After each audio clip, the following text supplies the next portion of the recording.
समाजातील प्रत्येक घटना थेट आपल्यापर्यंत पोहोचवणारे आपलं हक्काचं न्यूज चॅनल क्रांती सूर्य न्यूज.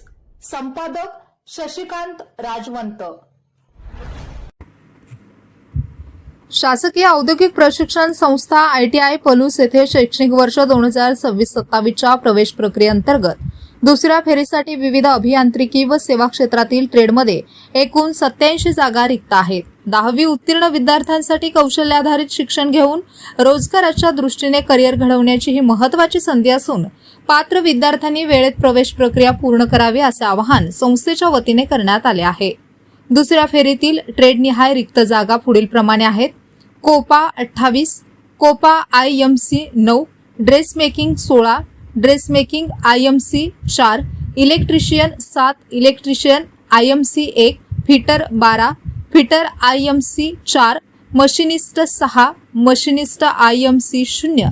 यामध्ये COPA, dress making, fitter, electrician व मशिनिस्ट या लोकप्रिय ट्रेडमध्ये प्रवेशाची संधी उपलब्ध असून इच्छुक विद्यार्थ्यांनी याचा लाभ घ्यावा. दुसऱ्या फेरीची निवड यादी 12 जुलै रोजी प्रसिद्ध झाली असून निवड झालेल्या उमेदवारांनी 13 जुलै ते 16 जुलै या कालावधीत संस्थेत प्रत्यक्ष उपस्थित राहून आवश्यक मूळ कागदपत्रे व शुल्कासह प्रवेश प्रक्रिया पूर्ण करणे आवश्यक आहे. विहित मुदतीत प्रवेश न घेतल्यास संबंधित जागा पुढील फेरीसाठी उपलब्ध करण्यात येऊ शकतात. संस्थेमध्ये प्रशिक्षित व अनुभवी शिक्षकांमार्फत गुणवत्तापूर्ण प्रशिक्षण, आधुनिक कार्यशाळा, उद्योगाभिमुख अभ्यासक्रम तसेच रोजगार व स्वयंरोजगाराच्या विविध संधी उपलब्ध करून दिल्या जातात.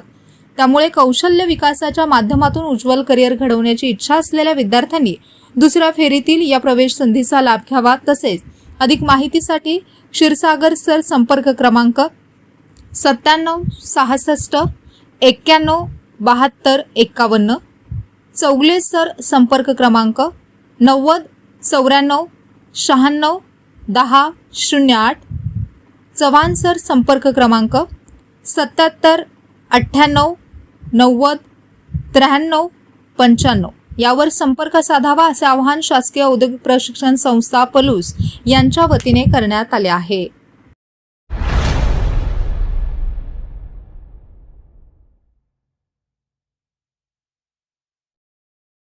क्रांती सूर्य न्यूज. संपादक शशिकांत राजवंत. सबस्क्राईब करा,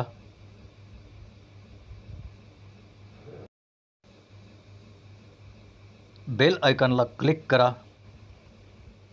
आणि लाईक करायला विसरू नका.